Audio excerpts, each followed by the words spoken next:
What's good? Welcome back to another edition of Talk That Talk podcast. I go by the name of Bacon. I got my co-hosts with me. We in. What's up, fellas? We in. Yeah. We are. That we are. I'm gonna eat We in some the crow. dance. Eat some crow on my man, Derek Carr. In fact, I forgot to put on his jersey today. But hey, you know what I didn't forget? Oh, what he didn't forget. What? Is this? Well, Are you didn't Woody forget. Toy Story? This is my there's a new sheriff in town hat. Oh, It's really my Mexico chilling on the beach straw hat, but we had to improvise today because we large and in charge. We the HNIC. We everything the non, when LeBron is like, I'm about to be the all-time scoring champ, and I'm not even a scorer. You know what I'm saying? I'm like, I'm not even a football player, but you know what? We could wear the crown. The crown fit, Hey, I told y'all, I told y'all, and it happened. We closed 4 straight out. The Eagles game happened. Y'all was like, cross him off. He's done. Bing. Well, bang, hey, we got wow. played with the Eagles game. I feel like I bamboozled, but that's another story for another day. I got bamboozled. Yes. Well, hey, I'm feeling it. Till next year. Bacon got nothing to say with the egg all over his face right now. Yeah. Well, I want to publicly announce I'm happy that you won. Okay, I can respect that. I was in my head heading into the season. I bet on them Raiders, boy. They did it for me. It was my boy. Yeah, when I headed into this season, I didn't say it beforehand because I didn't want to jinx it. But it had to be anybody but Bank. So that's how I headed into this season. Honestly, I never said it all year. I didn't. I didn't want to say it. I kept it in because in my head it had to be anybody but Bank, and so it was a 60%, 66% chance that he wasn't going to win. So I was good. Jay wins. I could give my man a pound. He a Raider fan. I appreciate everything he's done for the show, man. Yeah, boom. Yeah. You feel me?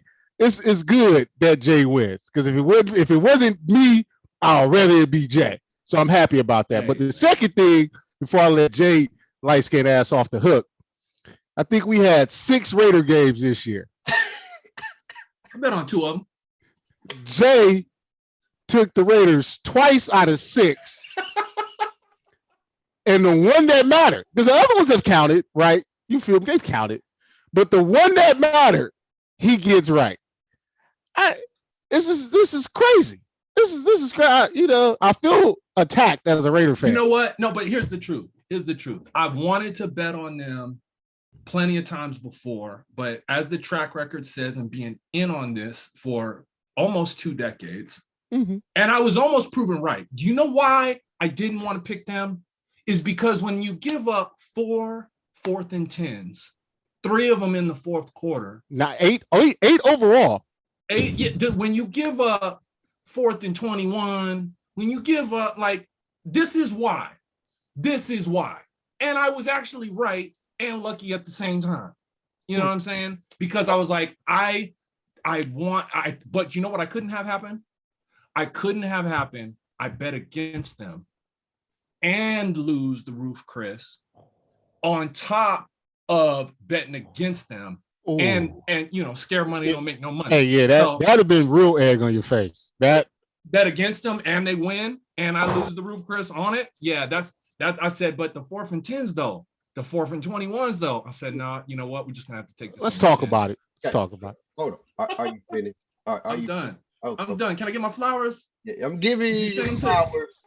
I unfortunately, I didn't defend my championship, Talk That Talk Nation. I was 1 game away from being back-to-back seasonal champs in the NFL season. I was this close.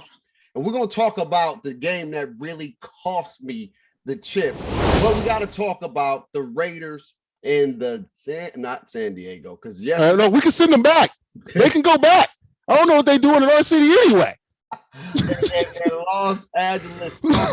And how that game almost ended in the tie. First and foremost, the game almost ended in the tie. What's your thoughts on how the game played out? Because I know it was a roller coaster for everybody last night watching that game. I know y'all was like, let's go. It was like, what the hell is going on? A fumble that almost could have cost y'all the game or even gave y'all more time to decide what could happen, but it didn't. And then y'all give up 6 fourth downs, 8 total, if I'm not mistaken. 8 total fourth down. If I'm the Los Angeles Chargers, I'm just going for it on fourth down because you can't stop me on fourth down.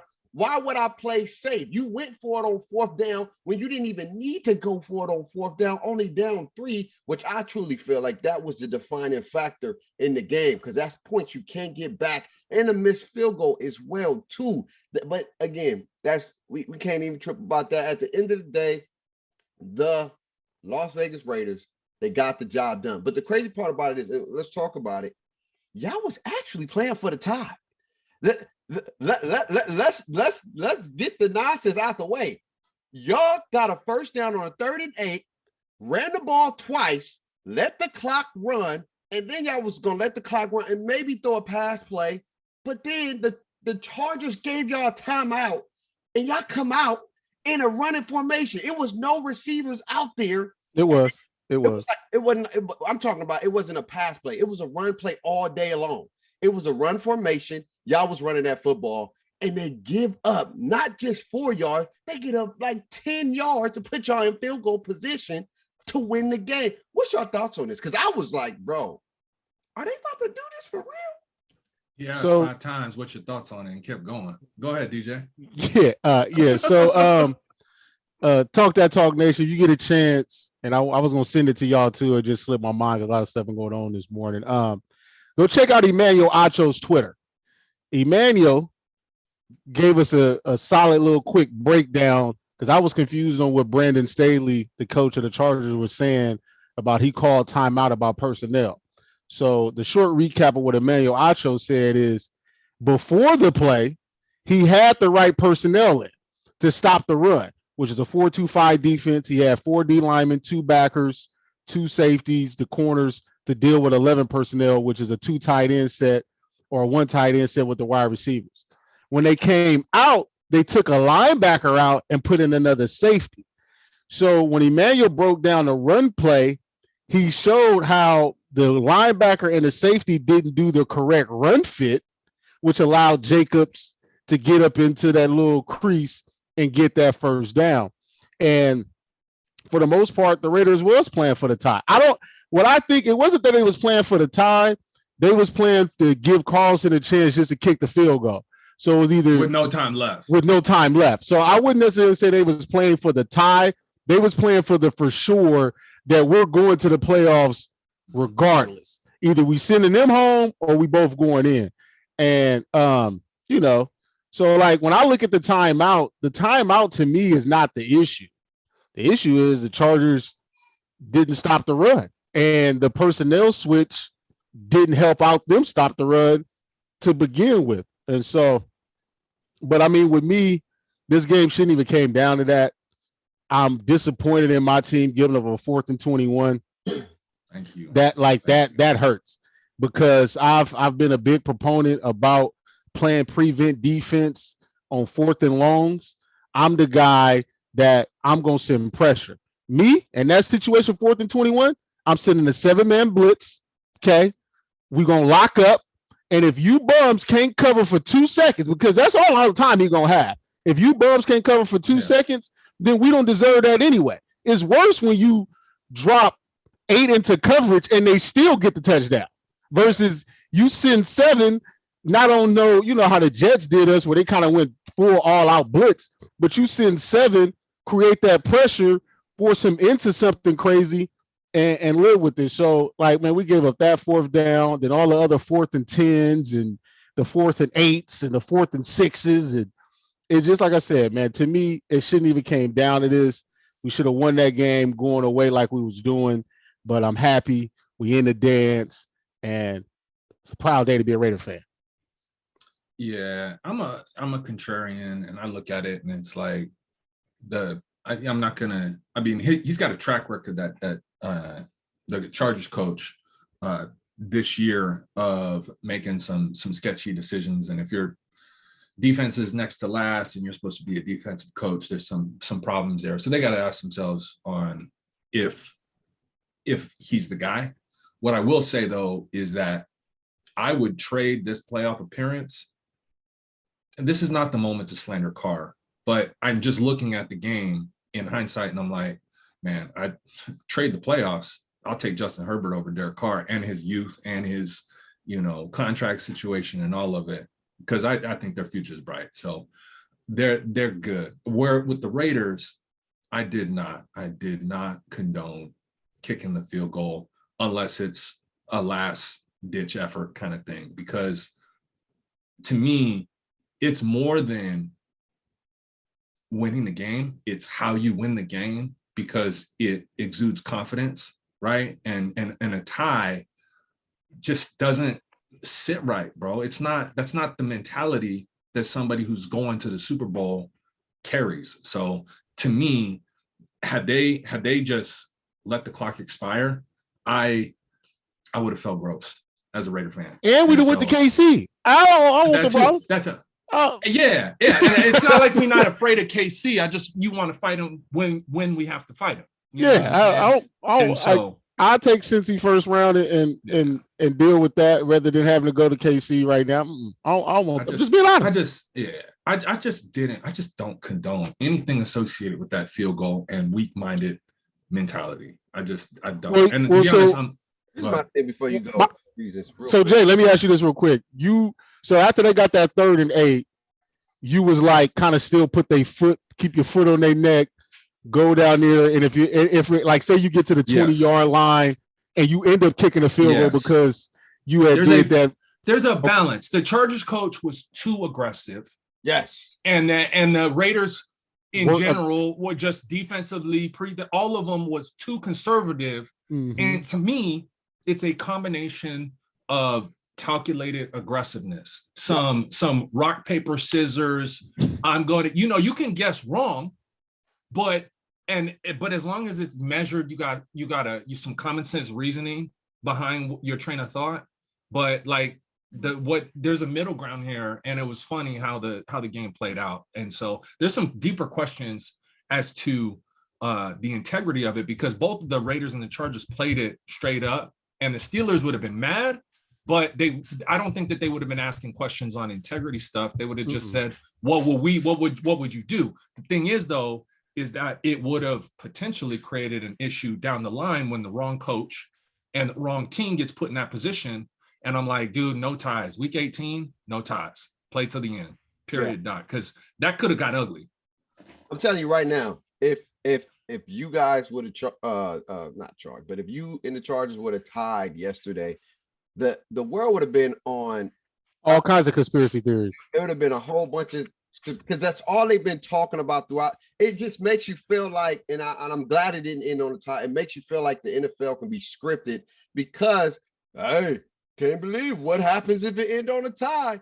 You up by 2 touchdowns. Yeah. It's a 4th and 21, and you're playing a prevent defense. And then not only are you playing a prevent defense, you give it up. You not even a first down. You give up a touchdown. And it's like, bro.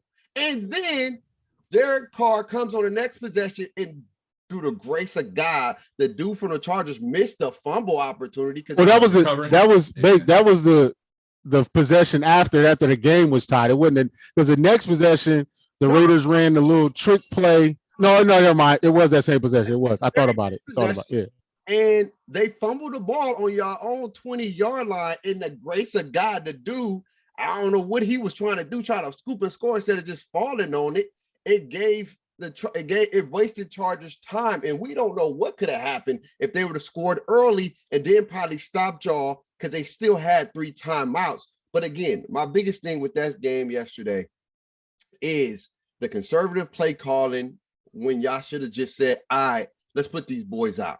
Let's put these boys out of their misery. The play calling that, I get you want to bring in Mariota because you want to create that, but you don't need him. You got Jacobs giving you like 3, 4, 5 yards a pop. You don't need to go pretty. You don't need to go cute. And then on the defensive end, I don't understand, how are you giving up fourth downs? You play defense all good to the third and 10. And it's not 4th and 1s, 4th and 2. This is 4th and 10s, 4th and 9, 4th and 12, 4th and 21. And so if I'm a Charger fan, after I get a big fourth down to get me all the way down there, they got conservative. They took their foot off the pedal, and then they tried to, like, all right, we in field goal range. Let's run the ball. You get 5 yards or 3-4 yards, and then you do some dumb play calling that ain't even, it was just horrible because you're playing for the quote unquote tie. It ended up costing you at the end of the day. I'm glad that it didn't end in the tie. It was a game that had everybody up in their seats. It was probably a game that you would like to see for the last game of the season because it got every emotion out of you. And, you know, I feel like the team that won, y'all was the better team that day, in my opinion. I feel like y'all was the better team when y'all was aggressive, but y'all gave them opportunity to come back by y'all conservative play calling, and they was too aggressive at the wrong time. Third quarter, bro, it's 12-14. It's like 10 minutes in the game, and you're going for it on a 4th and 1 on your own 20. These are like playoff games. You're forfeiting field position. I don't give a dang if you trust your teammates. You're giving away points. You cannot give away points. Every point matters in playoff games because the defining factor is really 3 points at the end. You know what it is? It's ego. It's ego. Somebody's sitting here. I want to be different. I want to, you know. So, I mean, hey, I can go ego, but I'm going to go the opposite. I'm going to go disrespect. And the disrespect of, he didn't believe that even if they didn't get this, the Raiders are going to score a touchdown.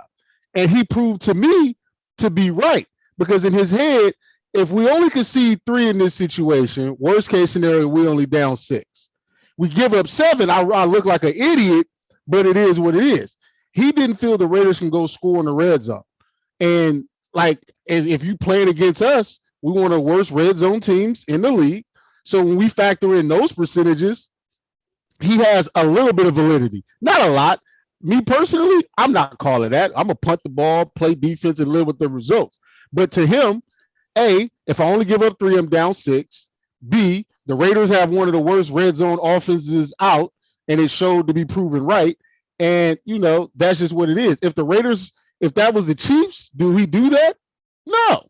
He punts that. If that's Brady, do we do that? No. He punts that. So to me, it's more of an indictment that the Raiders need to be better in that situation so you don't get disrespected. And if you decide to and if you end up getting disrespected, then you need to cash in to be like, try me again. And so, you know, like, but Bake, you brought up the whole Mariota thing. I liked everything about Mariota except for the fact that they went to the same play twice. You get 7 on the first play, go ahead and bring in Jacobs, and let's get 2 on the next play. Now it's 3rd and 1. And now we can bring Mariota back in and go back to not the zone stretch one, but more of the read option, get downhill. So to me, again, it's like, it's just the play calling for me yesterday, because me and Jay was talking about it. And I think the word I shouldn't have used was aggressive. I just felt like the creativity in moments wasn't there. Like, you don't have to necessarily be aggressive, but they calling zone pass plays against man.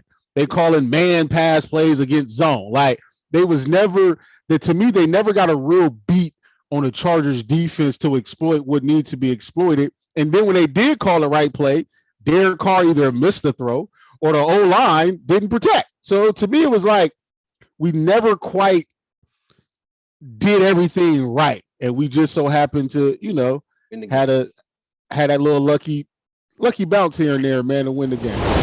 Good. But you know who didn't have a lucky bounce on one side, but did get a lucky possession, I would say, is the San Francisco 49ers. And it begs the question, is Jimmy G the golden child again in Frisco? Or what did this have a lot to do with Raheem Morris? Is it Raheem Morris? What's his name? Because he did this to us. This is who he is in clutch situations. He gave up touchdowns against Brady, and in clutch situations, he have defensive blunders. I don't know why, and I don't know how, but he cannot close game on the defensive end. And he gave the San Francisco 49ers a minute and 34 seconds with no timeouts, an opportunity. And this is the game that cost me my damn championship. Cost me. They gave him an opportunity to go down the field and score 7, not 3, 7 to tie the game. What are your thoughts on Frisco, Jimmy G coming back, and the Rams blunder to give the opportunity to the Frisco, the Niners, to be in the playoffs? Man, I didn't even have all that crazy confidence in the Niners, but I know that they have momentum. I know that they had the Rams number. Have had the Rams number for a minute now. And as much as I don't believe in Jimmy, and I pound Jimmy on this show, I knew that he presented the best chance for them to win over the rookie that day. And when push come to shove, who do I think is going to turtle up the most in that moment? And it's like Jimmy G or Stafford. And Stafford has been the golden child for a while because, again, there's something about when somebody does something so eloquent, and it just looks so good. And his arm talent is first class. And I just go back to his Lions days when I was just like, oh my God, he's going to be good. And then just watching him doing boneheaded after boneheaded. And his wasn't a pick yesterday, but when the cheeks was the tightest, you saw those underthrows, stuff was off. And it wasn't just that interception. The interception was bad, but it was like simple outs. That was just, dog, what's going on? And so for me, I was thoroughly impressed with Jimmy. I'm not buying him as a playoff quarterback this year, but I will say that I will buy him before I will buy Matt Stafford. And the Niners for Kyle Shanahan and Jimmy G, they are solid.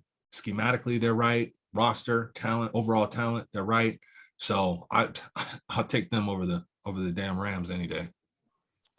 Yeah, I think because my boy said it, I think just Jimmy G just made some money for himself on another team. I think that's all he did was he solidified himself another starting job somewhere. Yep. And I think that's a good thing for Jimmy because there's no reason to bring him back next year and have this whole controversy thing that they got going on. Another thing is like it's just so unfortunate that the Rams just are owned by the Niners. Just so unfortunate because they can't figure that out. Like they just can't. And so for them not to be able to figure that out and have a chance to win that game, and like Bake said, give up the cheeks again. You feel me? Go down. You just let them go down the field and just end that.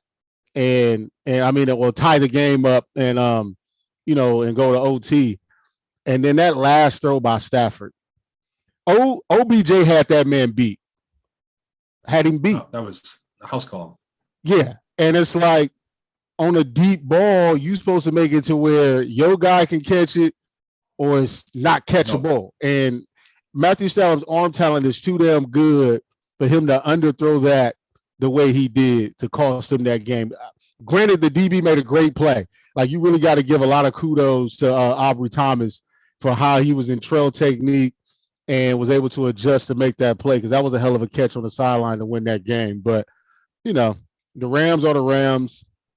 Sean McVay is Sean McVay. And I just look at it like that. Yeah. I would second that. Stafford showed his character when the pressure gets tight. He came out looking great when everything was going good. But my biggest thing is on the Rams is not just Stafford, right? Because I think it's a lot to do with Sean McVay play calling. It just, I don't know what it is, because he was all good and dandy when they up 17-0. He went to the end zone. The referee had to tell his butt, like, get your butt out of here, man. What are you doing? And then all of a sudden, you seen the character change. It's like, what are we doing out here? Come on, man, make the throws. Like, he's putting the blame on Stafford, and part of it is Stafford, because I know one thing about Stafford. When he get hit a few times, he get rattled. He start tussy footing. it's a difference between great quarterbacks and good quarterbacks. Stafford missed so many reads yesterday. It was sad to see. It's so many times with the Niners defense, they're playing for the big plays. So if they're playing for the big plays, something else is open underneath, and you don't look at it. They look at one receiver. And not to even harp on Herbert, he did that too a lot yesterday, where there was some underneath it. Like, if you hit that underneath guy, you got a big play. But he's eyeing one guy. They already got their mind made up of who they throwing the ball to. And if that man's not open, you start to see their character. And that's what makes Tom Brady who he is. Because Tom Brady, everybody though, every quarterback buckles when they start, hearing them feet. But some more than others. And Stafford. I think that yes, a few quarterbacks may buckle, but there's players that step up to the occasions, like the Aaron Rodgers, the Tom Brady, the goats of the goats. They'll be like, all right, bet you want to pressure me? I'm gonna hit you with a couple dumps, loosen you up a little bit, and then I'm gonna hit you over the top. A lot of these average good quarterbacks, they don't do that. They don't do that, and that's how you end up losing games. But my biggest thing about the Rams right now, before we go on break, is there's no heart in LA. I'm just gonna call it spade a spade. There's no heart in that defense. There's nobody that gives me that, like, all right, I'm gonna play for you. And I thought that was Donald, but even with Donald, sometimes you just don't. He don't galvanize his troops to be like, come on, man, let's get a stop. What are we doing out here? No, let me counter that. Here's my problem with the Rams, and I learned this in basketball, and I would assume the same concept applies in football. I've watched my Warriors handle business, and their first motto like 5 years ago was strength in numbers. So as I, get all immersed in the salary cap and opportunity cost and what can you do with what, I see the Rams always on their credit card. Jalen Ramsey, Cooper Kupp, Odell, Matt Stafford, Aaron Donald, highest paid, D-line. Von Miller. They're always on their credit card. And you know what happens in a 53-man roster? You get your best players schemed for. So Aaron Donald's probably never not seeing at least 1.5, 2, maybe 3 people, right? Jalen Ramsey's getting schemed out of, or they're just not throwing in his direction. And then what happens is you don't have the depth, the quality, hungry people. Dude, that's what it is. So then the big guys, their body language is all messed up. They're getting schemed out, and they don't have confidence that their team is deep enough to come around. What can one person out of 11 do when the team is scheming to take you out, and your soldiers behind you can't do nothing about it? And here's my thing. Look, that's how I see what's going on. There's going to be teams that don't have the players to quote unquote make those plays, but they go out there and they play for whoever their captain is at the end of the day. I don't feel like they have a captain. Even though the Ravens had personnel, they played for Ray Lewis. It was something about what Ray did when you was like, bro, I got to make this play because I got to hold my own. We got a dog in the middle that's doing what they need to do, and they getting the job done. At the end of the day, I don't feel that for nobody on the Rams. If you got three of the most dominant, quote unquote, defensive players in the league, you got the cornerback, and you got 2 of the best pass rushers to ever play this. There are 11 people on the defensive end. If three of them are A pluses, and 8 of them are D minuses, then they're still leaking. Hold on. Tell me which team in the NFL got dominant players besides one or 2 dominant players. But that's what Jay's saying. He's saying, and to me, Jay, you can correct me if I'm wrong. Yeah.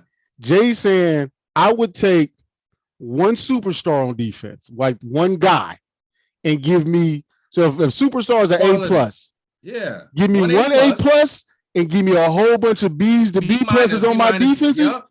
I can make it work. But when you have 3, 4 D minuses, when you got 3 or 4 A pluses and you got a bunch of C to C minuses, it's not going to balance out like that. You got to be killing the draft. You got to be doing other things to really make up. Because hold up, I got you. Because they lost. You got to think about it. You go. I'm gonna let you go real quick. Mm-hmm. Who do the Raiders got?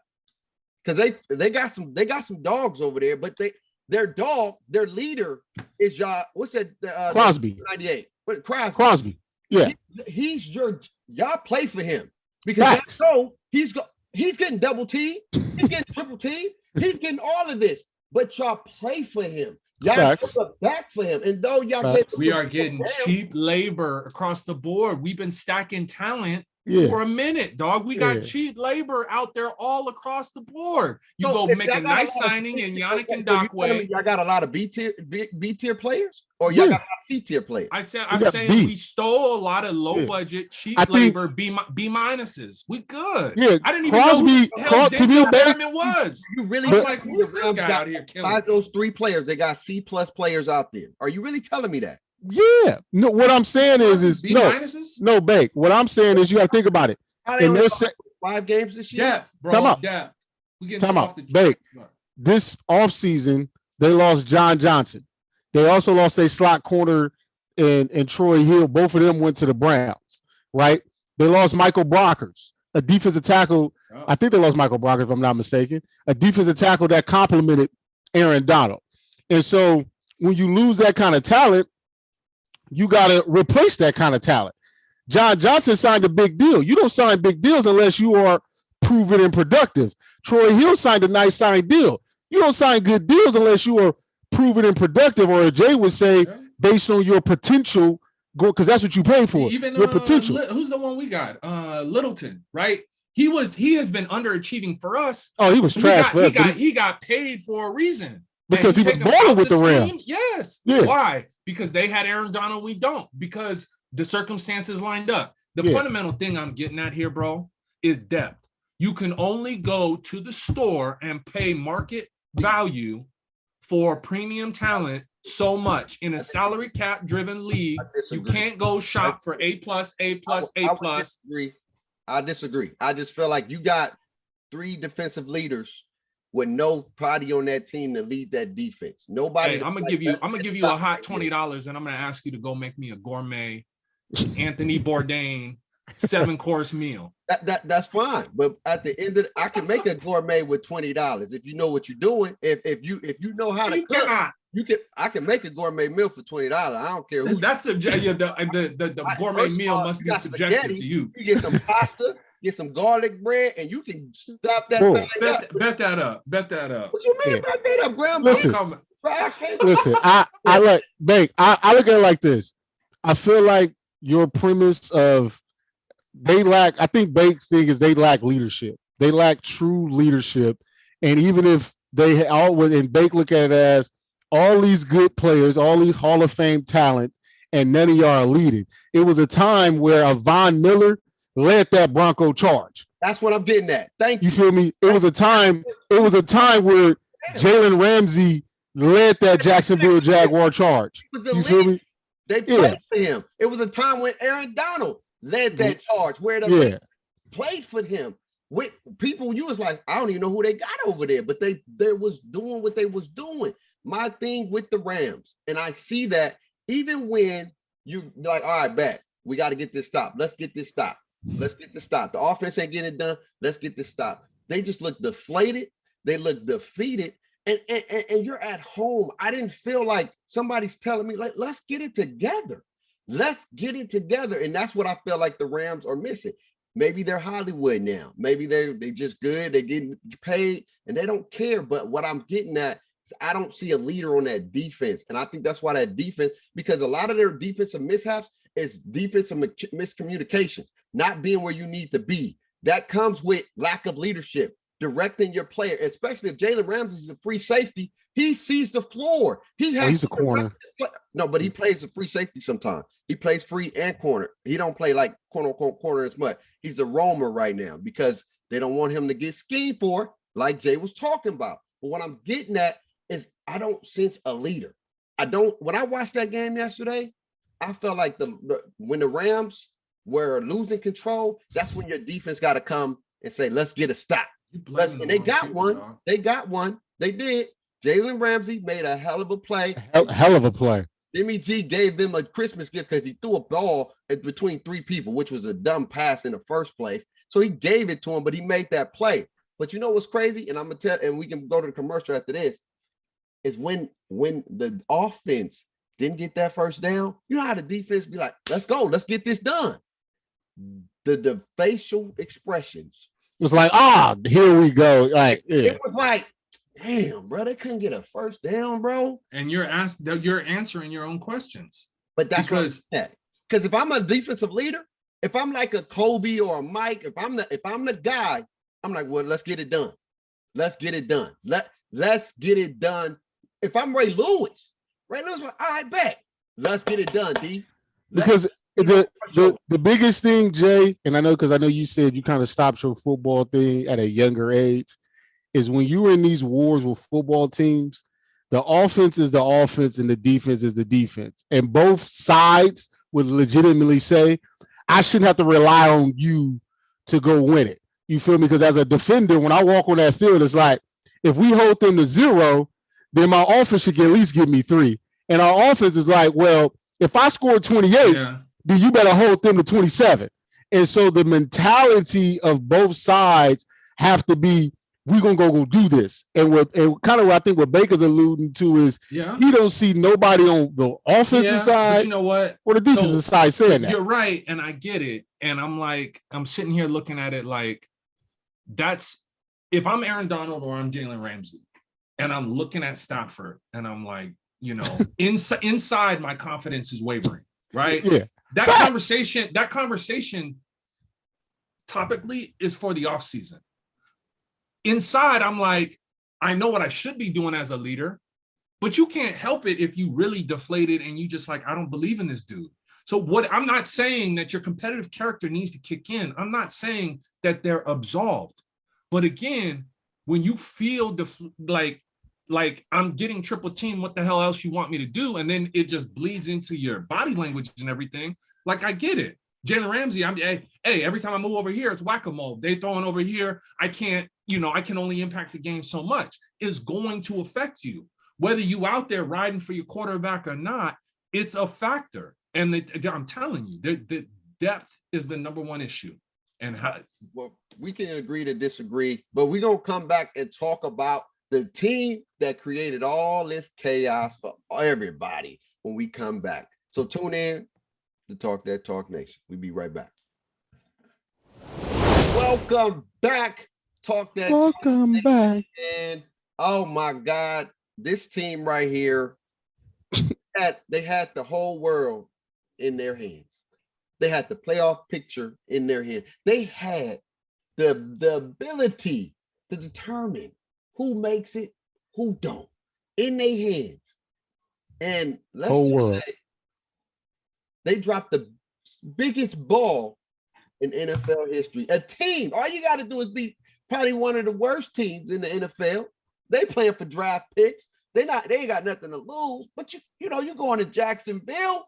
I'm not saying it's a walk in the park because the Tennessee Titans didn't have a walk in the park against the Texans, but to go in Jacksonville and have the lowest and worst QB quarterback rating ever in your career, and to put out that performance to cost your team a chance at the NFL playoffs this year, what's your thoughts on Carson Wentz and the Colts' biggest debacle that created all this nonsense of ties and Steeler gets in and Baltimore got a chance?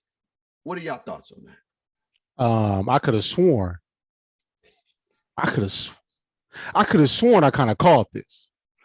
Told Bake, he like, nah. I said, Bake, they ain't won in Jacksonville since 2014, man. He like, nah, they gonna go out there. I said, Bake, don't be so anxious with this, because it wasn't that I couldn't have myself say the coach was gonna lose. Like, I couldn't come out and just say it, but I just knew like there's a high probability that they can lose that game, man.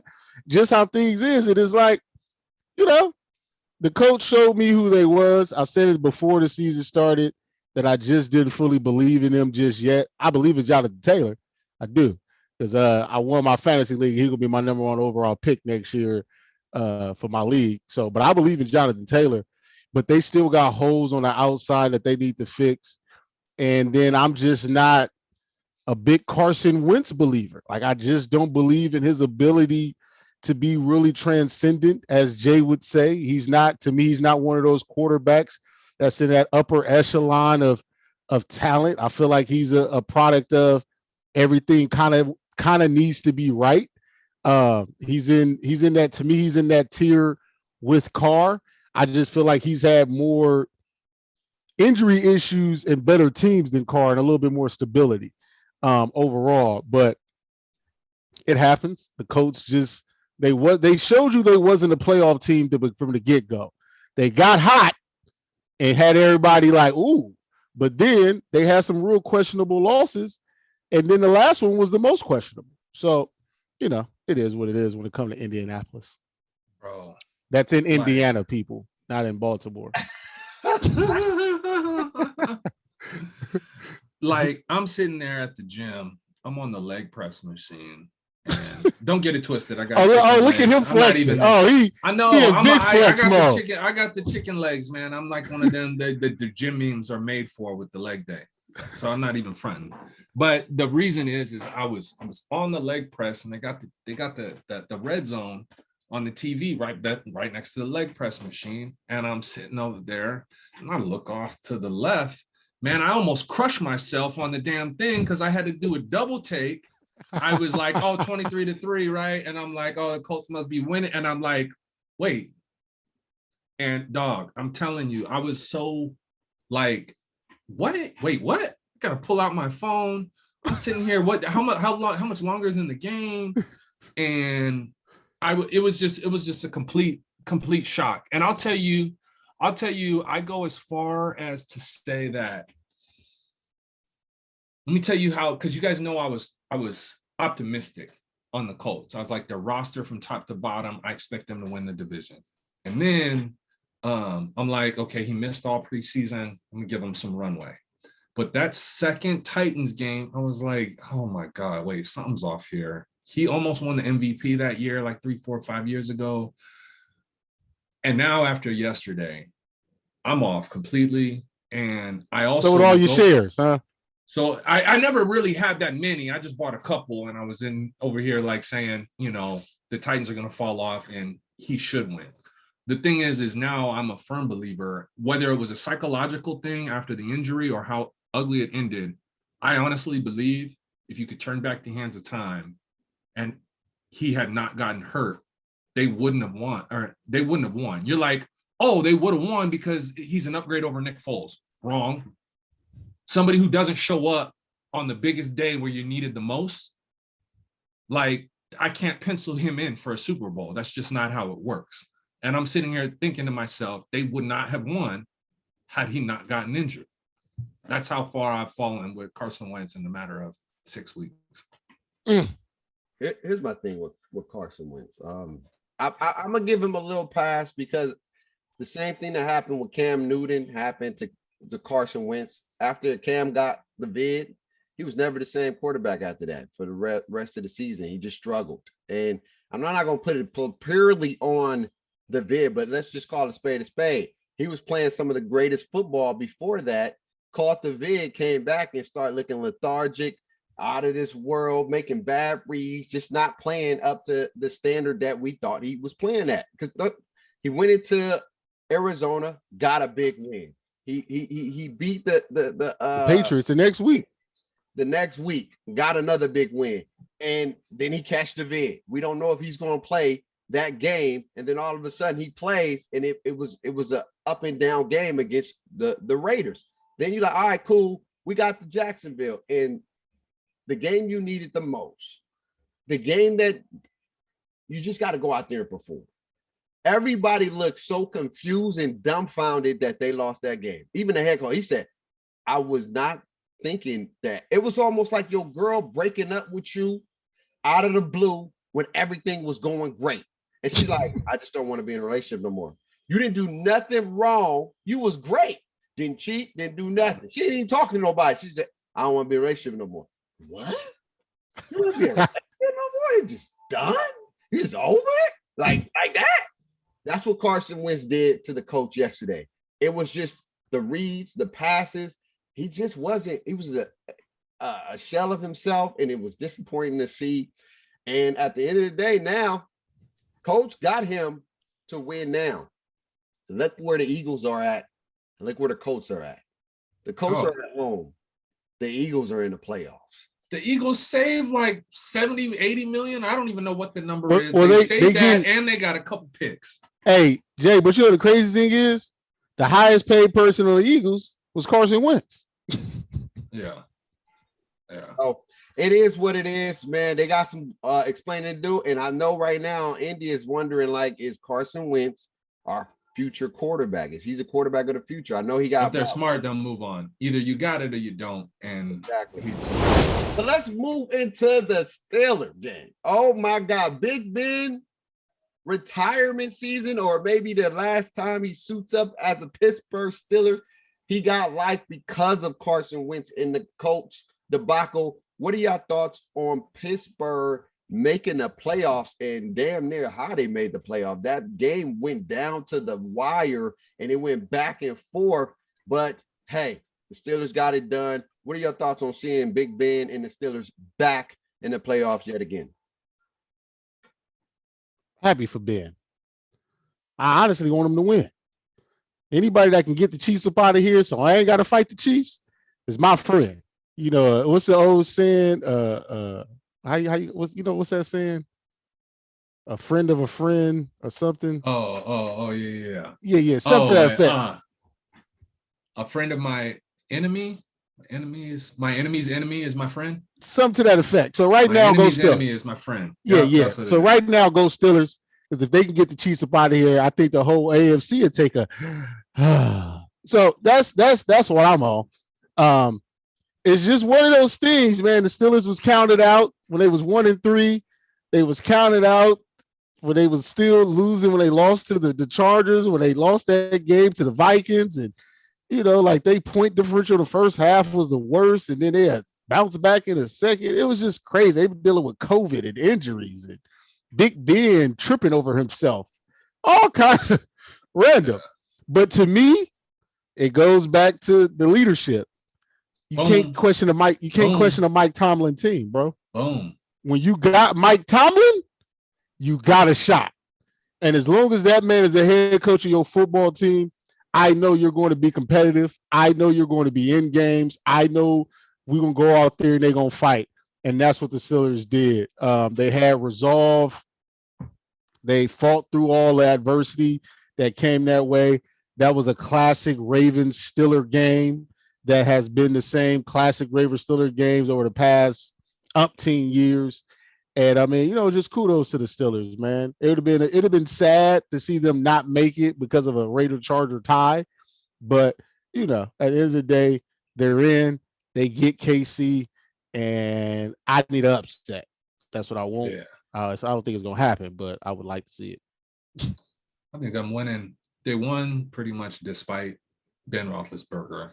I think that, they're going to be a pretty quick exit in the playoffs, but it is so commendable. And I second all that and then some. I one up you with Mike Tomlin because I think, if you're going to just put Belichick in his own stratosphere, then Mike Tomlin's the next best thing. I mean, he's never had a losing season in like 15 years. Yeah. Like, bro, he is the epitome of it. I don't have much to say. He can come coach for us any day, and supposedly sources out there said we can trade for him. I wouldn't mind it. We can give up all the capital. Yeah. I'll settle for Brian. I'm gonna settle for Brian Flores though. I'm gonna settle for him because I think he's the next hottest thing. But before we jump into our next, these firings that have transpired, Matt Nagy being gone was good because they got rid of him and the GM. Zimmer in Minnesota was good. They got rid of him and the GM. I feel like it's unfortunate for Vic Fangio because they never figured out the quarterback situation. and that roster is pretty solid. You feel me with the pieces But they got? He's a DC anyway. Yeah, that's what I'm saying. He's a decent guy. I'm just saying, but it's just one of those things where you go to a team and you just never figure it out. I feel like Matt Nagy had 2 separate quarterbacks that he was supposed to figure out, and he didn't. You blew it with Trubisky, and then you blew it with Justin Fields. And then like the thing that you touched on, Jay, the most surprising firing, which I hope this is one of those things where your team never recovers for a while, and parts of me hope that's Miami, is when you get rid of Brian Flores, who has done nothing but change the culture in that team. Yeah, they had a bad start, but for them to win 7 straight and to get themselves back in even the fight, you feel me, is just commendable. And he checks all the boxes, like Jay would say. And I hope he gets a solid job. And I would love for him to be a Las Vegas Raider head coach. Yeah. Just touch base on the Steelers game. It was a dogfight. The defense got stops when they needed, and the offense made plays when they needed to make the plays. And I'm happy to see the Steelers in there. I mean, not seeing the Steelers in the playoffs don't even feel right. It's just one of those things. It don't feel right. And my dad was going badonkers last night because he was like, "You see what they about to do to us? They about to tie it." Because my dad is a conspiracy theorist when it comes to NFL. He feels like it's more scripted now than it's ever been when it comes to the way things play out, how you dominating in the one half, and then all of a sudden you can't even get a first down no more. Like, come on, bro. Like, I get adjustments, but there's something where it's like, bro, what the hell we doing? So my dad's one of those dudes. And so when that Raider game was on, he called me. He was like, "You see what they about to do to us? It's 30 seconds. They about to play for a tie, baby. They about to play for a tie. I can't believe this, man. I'm done. I don't want to watch NFL never." I said, "Pop, hey, man." I said, "Hey, man, you made me on to something, man, because them playing for a tie is crazy right now. Like, it is. You going to tie with your rival? Just finish the game, put them out of their misery, and get it done with." So at the end of the day, it's good to see the Steelers to get in the playoffs after we didn't think they was going to make the playoffs. To say you got a 3 or 5 or 8% chance, you know what, is big to me, and I think that was really, really good. And then on the firings, hey, it is what it is. It's what have you done for me lately? All that, you won 7 games straight. It don't matter if you ain't in the playoff. These are teams that want to get into the playoff. They want to be in the playoff. They want to be talked about. The one shocking one was the Bears for me, though, because he's had a winning season. He got them to the playoffs, and it just quarterback thing. Your quarterback ain't winning game, helping y'all win games. You had a great defense. You just was missing a quarterback, and you just didn't turn the leaf. So it was some that I was like, all right, I think it was time to change this up. And then there was something that I was like, the Brian Flores is like a 50-50. He didn't have a winning record. He had changed the standard, but he had, I think, one good season when it was really, really good. Yeah, but he walks into a situation that's bad. And yeah, it's horrible. It was horrible. And for him to turn, if you're going to be honest, it's people of different skin got a shorter leash than others. We know. Let's just be honest with it. Unless you play coach for the Steelers. Your leash is very, very. They said it was a power struggle, and so I'm assuming he's either pro or against Tua, and the GM wanted to go in another direction, and he lost the battle. So I don't know. I wouldn't pin it on a race thing.